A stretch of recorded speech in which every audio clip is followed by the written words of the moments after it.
From the Arkansas Sports Network, it's an in-depth Arkansas Razorbacks podcast featuring the man, the myth, the legend, Mr. Brad Caldwell. When I grew up, I remember the Quinn Grovey days where the SWC champions in 88 and 89. I mean, that was the time that I grew up. That's the time that I got hooked on Razorbacks. Around here, we call him the Rain Man of Arkansas Razorback Sports, Mr. Duran Miller. Real quick, speaking about going down to Baton Rouge, and all the corn dogs and all that nature. But y'all remember the time Bobby Boucher intercepted the quarterback and his pants fell off? And finally, he wears his hair upside down and he pushes all the buttons, Mr. Bill Harshaw. When you look at the Razorback athletic program across the board, Hunter Yurichek's got this thing moving in the right direction because these kids are looking at Arkansas athletics going, hey, Arkansas is the place to be, and we haven't had that in a while. Everyone get ready, because you're now connected to the Razor Wire.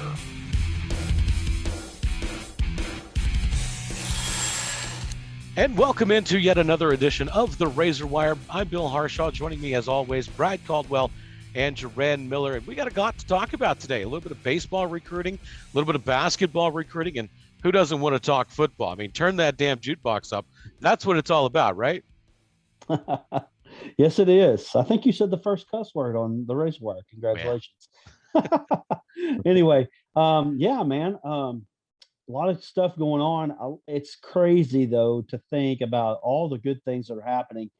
It's like a cloud has been lifted off of the University of Arkansas somewhere. I don't know, maybe when Hunter Yurichek showed up, whatever it was, the cloud is now lifted, and the Arkansas Razorbacks are in a position that we've really not seen in a very, very long time, if ever, in the history of the athletic program. Yeah, I mean, it's amazing. Just left and right, you got great things happening. Baseball didn't quite end like we wanted, but everything that's happened since then has been extremely positive. I'm really excited about some of these guys we got that aren't signing contracts, and some of these guys that are coming back. Slavens, for one. Battles, I mean, those are huge pickups for next year. And I mean, man, it's looking really good. I think next year we have an amazing nucleus. Picking up Slavens and Battles especially, I mean, that adds to all the guys you got coming back, like Robert Moore. Kind of feels like you're signing a five-star recruit all over again, Yes, but you know what they're going to do. And, Slavens and Battles, those are two key aspects of the Razorback baseball defense, and I think and offense as well. So I think it's very beneficial to have them coming back. And then we picked up some other guys along the way. It's a couple of commitments. One of them was a K-State commit, and we flipped him from K-State, and that was from Batesville. Gage Wood. What do we know about him? He's a top 500 player and perfect game, and 5A class co-player of the year, 93-mile-an-hour fastball, big-time kid. Can't get that co-player out of our mind, can we? Right. Well, he's just preparing himself, right, for all the co-SEC player of the weeks and years and all that stuff that he can get. But anyway, big-time commitment there. I'd like to go back, though, to what Duran was hitting on with Brady Slavens and Jalen Battles. Think about this. When you go back to the SEC tournament, Arkansas went through and won it. We were all expecting that Brady Slavens and Jalen Battles would both be gone. Nobody expected Jalen Battles to come back. The Slavens was kind of on the threshold of possibly coming back. But now you've got two guys that, I think Battles is a guy that can hit 10 home runs in a year. I think he can hit 300. He's a fantastic shortstop over there. Probably the best Arkansas's had under Dave Van Horn, maybe ever, as far as just shortstop ability alone. Then you got Battles, who is a guy that got injured at the end of the year, still hit 14 home runs. I think he's going to come back with the ability to be even better this next year, at least with a little bit of training. You got Battles back, you got Bob Moore back, you got Brady Slavens back. I mean, you got to fill a spot at third base, but it looks like they've got guys that can come in almost immediately and be instant impacts over there at third base. Yeah, and you've always got Caden Wallace as well, who can play third. That's his spot. So I mean, that guy's dynamic and go anywhere. So I agree with you, Brad. I mean, it's been huge what we've got coming back, and the guys that didn't sign. Let's go ahead and start talking about them a little bit. We got 3 5-stars on this current class, and all 3 of them are going to come to the University of Arkansas. That never happens. That is huge right there. I mean, they're not. One of them's a pitcher, the other 2 are infielders. But I mean, it's kind of like, think about. I know they were different classes, but think about Vanderbilt when they got a Jackson Leiter and a Kumar Rocker at the same time. That's the kind of stuff you're getting with these 5-stars. I mean, they'll have to prove their play on the field, but Big Tom gets in Drake Bernardo. Uh, he's the number 8 rated player in Texas, number 5 shortstop. He was rated number 93 overall in the nation, 24th rated shortstop by perfect game. He played at IMG Academy, batted 393, 7 home runs, 23 RBIs, and then a guy like Hagen Smith. I mean, he's the one I'm really excited about. 6'3", 200, left-handed pitcher. He's another guy that touches around that 93, 94 mark from Bullard, Texas. He was a number 4 overall player in the state of Texas, which, I mean, that's saying something, and the number 1 left-handed pitcher in Texas. So, those are 2 of the 5-stars. The other one is Peyton Stovall. Y'all got some information about Stovall? Stovall was the number 1 rated player in Louisiana, 47th overall by perfect game, a guy that was not supposed to get here. Yes. And he's a guy that you got guys like, I mean, Bob Moore can play shortstop, Stovall can play shortstop, Bernardo can play shortstop. Now, the question is going to be for these guys when they come in, how acclimated are they going to be? But, Arkansas has already had success with a guy like Casey Martin, throwing him over at third base when he played shortstop in high school. And, man, his most productive year was his freshman year when he came in and played third base. So there's some real studs coming in. And, you're already adding to a really good nucleus as it is. Really a team that a lot of people are already picking to go to Omaha again next year. And you're adding these type of players to it, along with the Jackson Wiggins of the world and the Heston Tolles of the world. I mean, Peyton Paulette. I mean, guys that can come in and really be number 1 guys. I mean, there is going to be competition this year for the number 1 pitcher, and I guess that's as exciting as anything. We can talk about all these other guys, but there's guys on the mound that Arkansas went through the whole year this last year as the best team in college baseball. And let's not get it twisted. The best team in college baseball did not win it. Mississippi State was not the best team. They outlasted everybody. They won the national championship. Congratulations. The best team was Arkansas this year, and they did it this year without a full-out number 1 starter. There's going to be guys that they've got, including a guy that has been a number 1 starter for them, and Connor Nolan, that really finished the season strong. And I really look for him to have a really massive junior year next year. Yeah, and Big Zebulon Vermillion coming back possibly, it looks like. And I mean, that guy has a chance to kind of solidify, do better than what he did this year. I kind of expected him to have a little better season, and he got kind of hurt there at the end. But a lot of times those guys that get that next year and they come back, they really turn it around and have something special. Look at Kevin Cox, for example. But Stovall, that guy only played 20 games this year. Peyton Stovall, the 5-star we got out of Louisiana that you were talking about, Brad. He only played 20 games and had 12 home runs, only struck out 2 times, hit 551. Those are just insane numbers. Well, look at a guy like Drake Bernardo, who played at the best place to play sports in high school in IMG Academy. He hit 400 with 7 home runs. Those guys are playing against the best of the best. I mean, it's really unbelievable. Yeah, that's not 2A baseball in Arkansas right there. I mean, that's some major competition, some showcase right there. A lot of times you see these guys in action, and it's like, hey, you see them against a cupcake and they just blow your mind.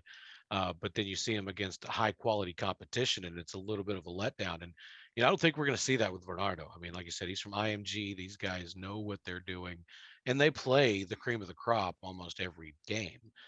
So Bernardo is game tested and fan approved. So I'm excited about Hagen Smith. We needed pitchers. We got that. We got Gage Wood from Batesville. We got Hagen Smith coming in. Hagen Smith, that big, tall frame, 6'3", he's going to throw that ball high in the air. It's going to sink down. That's how the scouting report shows a good sinking action on his 93-mile-an-hour fastball. So that's going to be huge. Like you were saying, Brad, we don't have that Blaine Knight right now that we can count on this as well. That's going to be a shutdown game. And hopefully Hagen Smith and Gage Wood can help provide that. And then we got Texarkana's Braylon Bishop. This guy didn't even know that he was going to get drafted until Bryant's Austin Ledbetter sent him a Snapchat and said, "Hey, dude, did you realize you were going to the Pirates?" And then his phone rings and Pittsburgh's on the phone. And he's like, "Dude, I committed to Arkansas at the age of 15 back in 2017. He's been a hog. He's always been a hog. He's going to be a hog." And it's at a great time because we're losing Christian Franklin. And this guy, Braylon Bishop, is the guy that everybody's looking to possibly fill Christian Franklin's shoes. Yeah, but they're all as good as Bishop is. There's other guys that could fill that role there, including Caden Wallace. Caden Wallace is a guy that they were talking about possibly in center field, and the OU transfer that Arkansas just got, and his name slips me, and I will find it in just a minute. They're planning on him coming in and battling for a spot. The JUCO kid that we talked about just a few weeks back, a kid that plays outfield for Arkansas or would play outfield for Arkansas. You want to talk about just huge competition right now. And in fact, the competition is so big and so good that some of these guys that are already there are actually being told they've got to go find somewhere else to play because there's not enough room. There's not going to be playing time for them. Yeah, I mean, and we haven't even talked about Charlie Welch and Gregory. I mean, Gregory's another guy that possibly could to factor in that center field if they needed him to, like Caden Wallace. Welch was it 19th round he got chosen. He hasn't announced I expect him to go. You do? Because of the fact that there's not going to be a lot of room for him. Right. But I'm telling you, I'll figure out a way to make room because that dude, it's just special what he did out of that pinch hitting role. And I think if he sees at bats every game in a DH role, because Goodhart did say he's going to sign, or he did sign.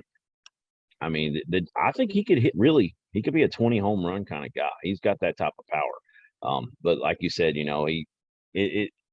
we'll just see how all that works out. I do not envy Dave Van Horn's job right now. Definitely trying to make all those decisions. That's for sure. Yeah, it's crazy, man. It's crazy. It really is. It's crazy. On one hand, he's dealing with having so many guys that he's going to have to say goodbye to some of them, but you don't know who you're going to keep. I mean, listen, it's like playing that game where you never know. When you open that dragon egg, what kind of dragon are you going to get? These guys, you don't know what you're going to get at the next level, and when they're playing in the SEC, getting Slavens and Battles to come back, they are battle tested, so that's huge. And we went from thinking Arkansas we might lose some talent to now we're exceeding our talent, and I think that's a great way to be. Landry Wilkerson is the kid's name. That is a JUCO guy. He was first team All-American this last year at Crowder. I mean, the embarrassment of riches that they have this year is unbelievable. He had 20 home runs this last year for Crowder. I mean, dude is going to be as good as anybody. I mean, last year, Brady Slavens came in on a shortened season in JUCO. He had like 13 or 14 home runs. This is the type of kid that you're getting, and this Wilkerson kid maybe even better. I mean, we had a guy, Matt Goodhart, play JUCO. He was a fantastic player for us for 3 years. Brazil. Yeah. I mean, there's plenty of guys. This guy's going to figure into the mix. There's really not enough positions to go around for all of these guys. And some of these younger guys that were thinking about going into the draft or were thinking they would get drafted this year, probably going to have to sit quite a bit this year and wait on their turn for next year. That's development is all that is. Give them a red shirt. Give them the red shirt. It kind of reminds me of like, you remember UCLA under John Wooden when they had that great run. And I remember watching a video when I was a kid that I used to have that was talking about like Lou Alcindor, Kareem Abdul-Jabbar, formerly, or he changed his name eventually, but when he was like a freshman, the UCLA had already won several in a row, and they played them because Wooden didn't let freshmen play back then. They played the number one team in the country, their teammates, and the freshmen beat them. That's how good they were. And so UCLA went on to win a national championship that year. They were number one in the country, but number two on campus. That's insane. Now, let's not get crazy here, but that's what I'm saying, though. I mean, it's just like a wealth of riches up there for DVH and that staff to figure out. And I mean, that's great news for us. Those are great problems to have. And he's not the only one up on the hill that's reaping the benefits of their recruiting. Look at basketball. Basketball's getting some big time athletes that are coming into the program. Our basketball incoming class right now is currently third in the nation, and it starts off with 3 big recruits. Yeah, absolutely. Go ahead, Brad. Well, what I was saying, you got Darian Ford. He committed yesterday. A kid that's a top 50 player. Joseph Pinion is another guy. Both of those guys are homegrown talents. There are guys waiting in the wings. It's unbelievable. I mean, my mind is blown. Really. I mean, we're sitting here waiting on a guy that played at Oral Roberts last year. Mm-hmm. That if he comes in, he's probably the next guy to kind of put us over the top for a possible national championship. And we're talking about this in the third year of Eric Musselman's tenure here at Arkansas. It's unbelievable. It really is. Barry Dunning, another guy in this class coming in. And like you said, they're number 3 in the nation, number 1 in the SEC right now. And it's really not that close at the moment. Their stars are about 24/7, 240, whatever, 24/7. Sorry. They're 95.9 is their average ranking. I mean, it's up there. There's a team ahead of them, Ohio State. They got them three commits as well, but their actual rating is lower than us on their average quality of stars. So I don't know why that's that way, how that works out with 24/7. But in my opinion, I mean, we might be number 2 right now. Just if you look at it on paper. Yeah, Kevin O'Babner is who you're talking about from Oral Roberts. And that guy, I mean, he was one of the most exciting players this year in the NCAA tournament. And, I mean, if you could add him, 6'8", 220, can step out one of the best three-point shooters in the country. I feel like we're 100% top 5 preseason. If we add him to the mix, it's going to come down between us and Texas Tech, it looks like. There's a lot of people saying they think he's kind of a Texas Tech lean, but I don't think anybody really knows for sure. That's just speculation. If we could seal that deal, I mean, we could easily be the number 1 pick by some of these polls. Could be the final piece of the puzzle, Duran. It really could. Yes, sir.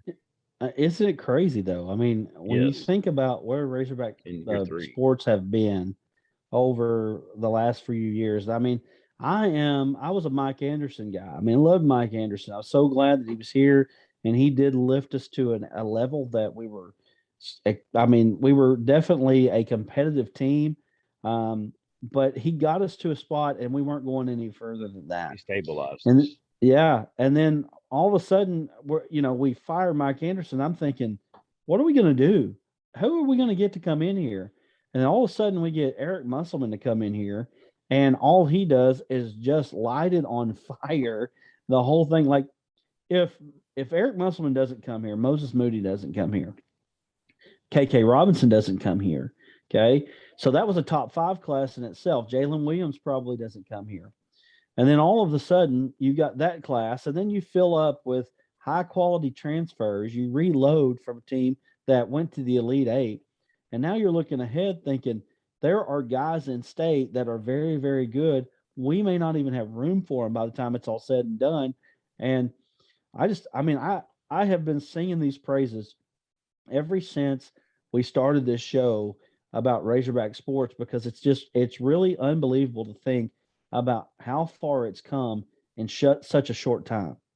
Well, we know the recruiting is definitely being helped by Musselman being on the hill. I mean, you look at Darian Ford, he had 20 scholarship offers. We're talking, he had Arkansas, obviously, he had Baylor, Kansas, Alabama, Auburn, Florida, Vanderbilt, Ole Miss, LSU. Everybody was throwing an offer at Darian Ford. And who does he pick? He picks Arkansas. And same thing with Joseph Pinion, another Arkansas guy. 13 other scholarships other than Arkansas, including some from Kansas, Baylor, Oklahoma, TCU, Ole Miss. I mean, these guys are getting looks. That people want them, and we're getting them. That's right, and that's what I really like to look at in recruiting. I look at that more than the stars. I look at who offered them, because if places like Alabama, say in football, those guys, they can kind of offer everybody and get away with it a little bit. But most of these places that they're number one, they've done so well because they've done a great job and their scout work on recruiting these guys. And if you're getting offers from, East Tennessee State and I don't know, SMU, or not even SMU, let's say UTEP. Okay, if those are your two offers, then sometimes that still pans out. You can be a diamond in the rough there. But when I like to look at it, when you see Alabama, Ole Miss, Duke, North Carolina, Kansas, teams like that, I mean, the blue bloods of college basketball and some major good programs in the SEC and throughout the country. I mean, that's saying something right there. That shows you that many people, think that your worth is up there. So those are big time gets. Darian Ford's huge. Joseph Pinion. I mean, we've got to do some of their games. I know we did Pinion a couple times at least. Guys just got such good skill. He's I can't wait to see him in Musselman's offense. He's 6'6". He's one of those positionless type guys. And Dunning from Georgia or Alabama, I'm sorry, he's kind of the same way. They're both positionless. And added Darian Ford. He's got one of the quickest first steps. When I watched the recent highlight tape of him, first thing I thought of was Jalen Barford. He's left-handed, 6'3". I mean, he really reminds me of Barford a lot. So we know what that looked like for anybody that hasn't seen Ford play yet. That's kind of someone that you could compare him to, at least in my opinion. So, I mean, big time stuff for recruiting right there in basketball. Brad and I, we had a chance to see Darian Ford in person, and I guess coming away with my impression of him, he's just explosive. He's 6'4". I guarantee he's probably a little bit bigger than that, 205, but he is chiseled. I'm standing next to Darian Ford talking to him after the game, and it's just like he is built so. I mean, his body is fine-tuned to be an athletic machine, and you can tell that explosiveness equates on the field as well.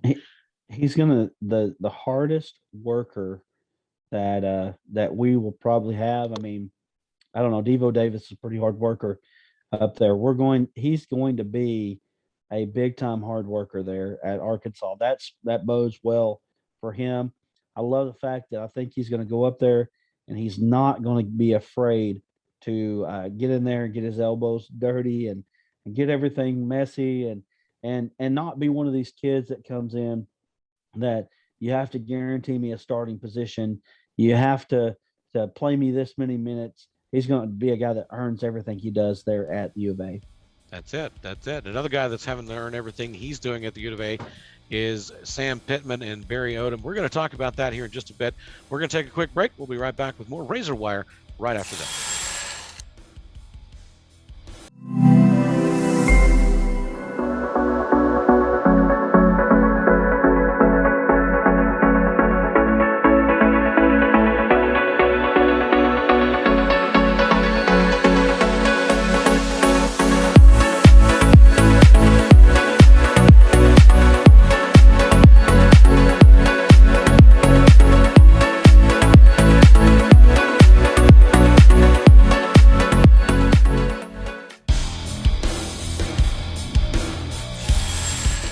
Back here on the Razor Wire, and again, we've been talking about putting in the work on the off season, and right now Sam Pittman and Barry Odom is working on that very well. Arkansas is returning all of their starters except for one, or on defense, I should say, and that's defensive lineman Jonathan Marshall.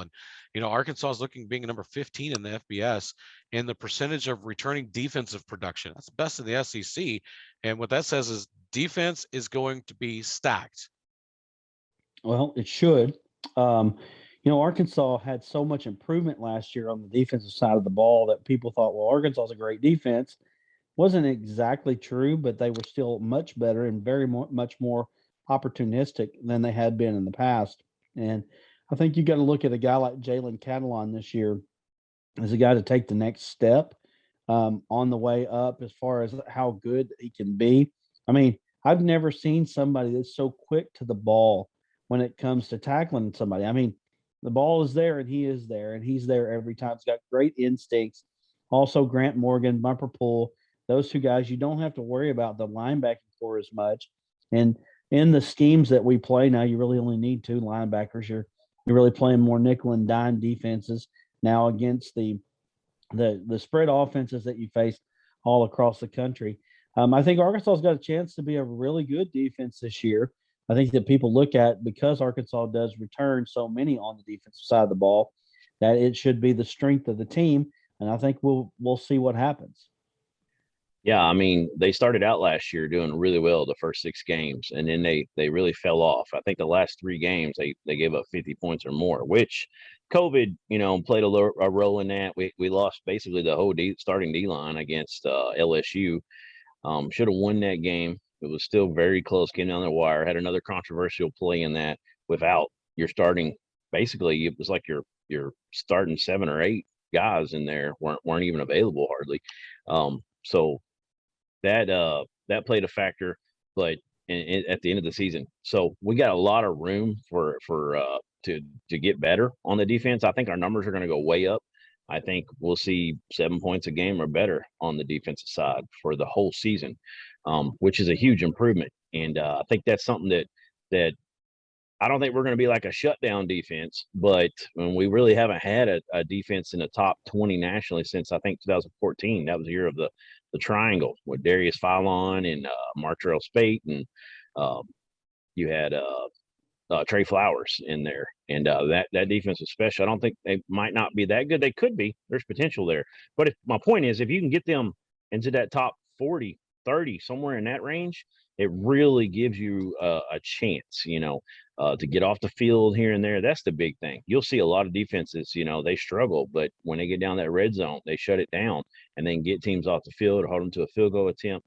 And we haven't had that much post Bobby Petrino, a couple seasons, and really even with Petrino, we didn't have that much.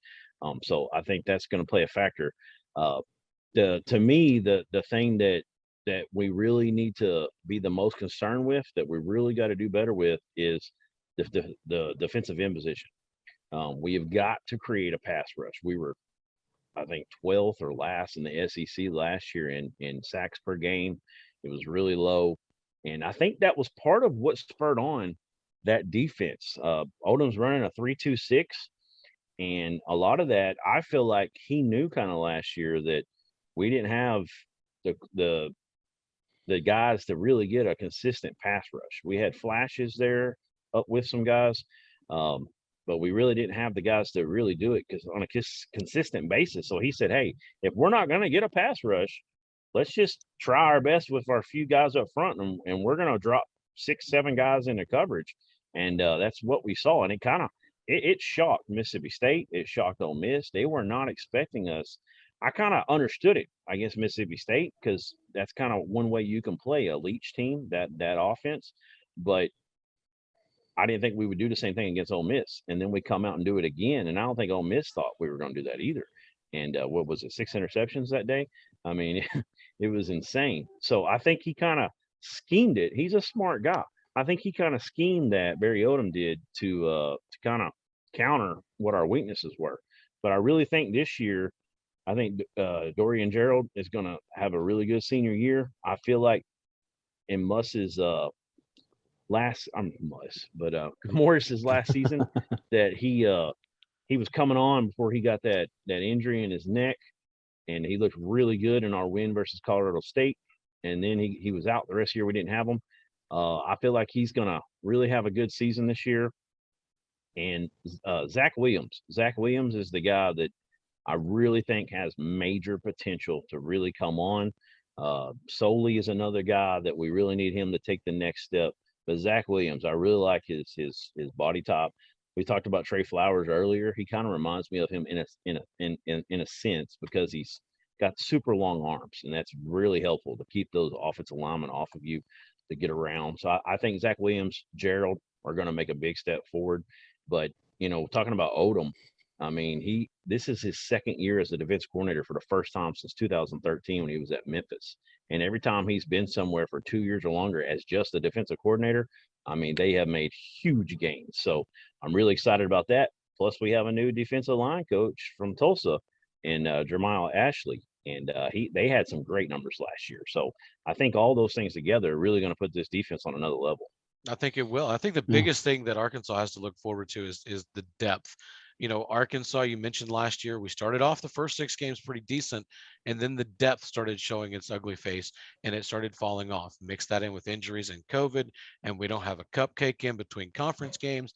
It's a disaster. And now that we have a little bit more experience, we know Odom's system a little bit more, we have more depth, we should be able to compete longer against better opponents.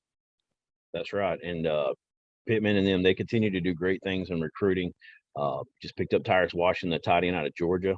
We've got several committed now to Georgia. That's a big pipeline, and it's kind of like it's kind of like Texas for us now. It's kind of that same thing.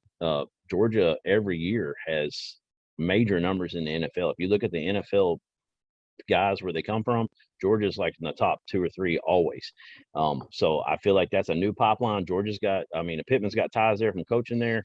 The running backs coach, Jimmy Smith, he's basically a legend down there in the Atlanta area. In Fountain, he's got some ties there. So I feel like Pittman has figured all that out. That's part of his grand scheme there. And they've done an excellent job. Right now we're looking really good and recruiting 18th at the moment. And just big things coming there. So just a good job. Hats off to Pittman. There you go. Brad, any final words? Man, I think he covered it. He hit it really well. There's a lot of good quality info there. But, man, it's a good thing. I mean, a lot of good things are happening right now, especially even on the football field. And I'm really excited to see what happens. I think that Arkansas's got all the pieces in place to be a pretty good team this year, obviously not winning the national championship. But it's going to come down to quarterback play, and we talked about that a couple of weeks ago. I think everything else is in place to be a really good team. I got my Kool-Aid, Brad. We're winning that championship. Well, it's July. Everybody's a national championship contender. Right. Hey, it kind of reminds me of that 98 season. Nuts first year. We come in, I think we were all expecting to be a little better than our back-to-back 4-7 seasons we had under Ford there when he left, but nobody expected us to start out with that run, to smoke Bama 42-6, to beat SMU the way we did, to start 8-0. And, we know what happened after that with Tennessee and everything. But I really feel like this team has an opportunity to do some special things. We got the right people up there. I'm excited about it. And let's beat Rice, start out 1-0. And then we got that big game with Texas coming to Fayetteville. I can't wait.